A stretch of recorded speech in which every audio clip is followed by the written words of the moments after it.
তাদের ভিতরে দিয়ে সঠিক আর সরল জান্নাতি রাস্তা দেখিয়েছেন।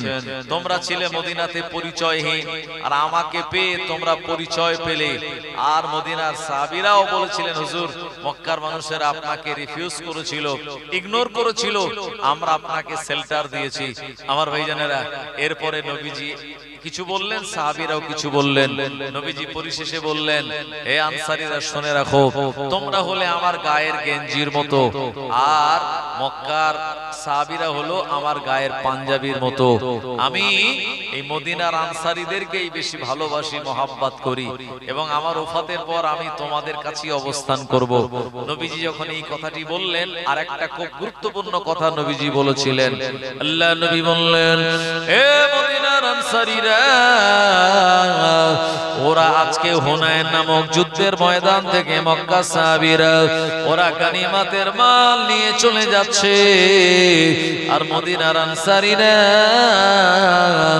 আজকে তোমরা তোমাদের নবী মুহাম্মদুর রাসূলুল্লাহ সাল্লাল্লাহু আলাইহি ওয়াসাল্লামকে নিয়ে চলে যাবে। ও মদিনার আনসারীরা, একবার বলো, গনিমতের মাল থেকে তোমরা কি উত্তম জিনিস পেলে না? এই কথাটা বলার পর আল্লাহর নবীর মদিনার আনসারী সাহাবীরা নিজেদের ভুল বুঝতে পেরেছিলেন। তারা বুঝতে পারলেন, হা হা হা, সত্য তো। আর মক্কার মুহাজিরিন সাহাবীরা গনিমতের মাল নিল, আর আমরা নবী নিয়ে যাচ্ছি। গনিমতের মাল থেকে নবীর দাম অনেক গুণে বেশি। আমার ভাইজানেরা, নিজেদের ভুল বুঝতে পেরে হুনাইন নামক প্রান্তরে আল্লাহর হাবিবের সাহাবীরা, আনসারী সাহাবীরা এত কান্না কেঁদেছিলেন।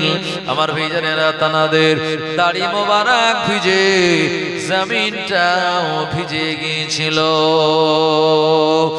ও জনেরা, যুবকেরা, এরপর থেকে জীবনে কোনোদিন নবীজির কোন সিদ্ধান্তের উপরে সাহাবে کرامগণেরা কোনো কথা বলেন নাই। ও আমার ভাইজানেরা, জনেরা, যুবকেরা, এজন্য মদিনার মসজিদে মুয়াজ্জিন নির্বাচন করা, এটা প্রিয় নবীর সঙ্গে আমার আল্লাহ রাব্বুল আলামিনের একটি ওহী ছিল। এ কারণে মদিনার মসজিদের মুয়াজ্জিন হতে পেরেছিলেন হযরতে বেলাল হুজুর। একবার প্রাণ খুলে বলুন সুবহানাল্লাহ। ও আমার ভাইজানেরা, হযরতে বেলাল রাদিয়াল্লাহু আনহু যখন আযান দিতেন, আমার আল্লাহ পাক তানার জবান এত মিষ্টি দান করেছিলেন, তানার জবানের আওয়াজ এত সুন্দর ছিল। মদিনার আবাল বৃদ্ধ বনিতারা যারা রাস্তা চলতেন, হযরতে বেলাল হুজুরের আযান শুনে ওই জায়গাতে দাঁড়িয়ে যেতেন। যারা খাওয়া দাওয়া করতেন, বেলাল হুজুর আযান শুরু করলে আমার ভাইজানেরা খাওয়া দাওয়া বন্ধ রাখতেন।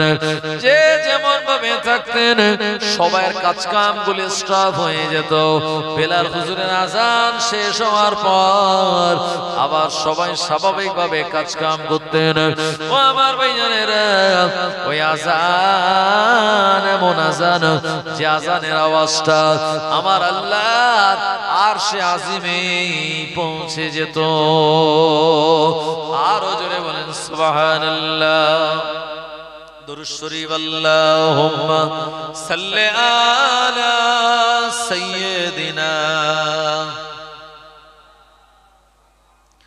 ওয়া আলা আলি সাইয়্যিদিনা ইয়া নবী মুহাম্মদ, ইয়া রাসূল মুহাম্মদ, তুমি মোর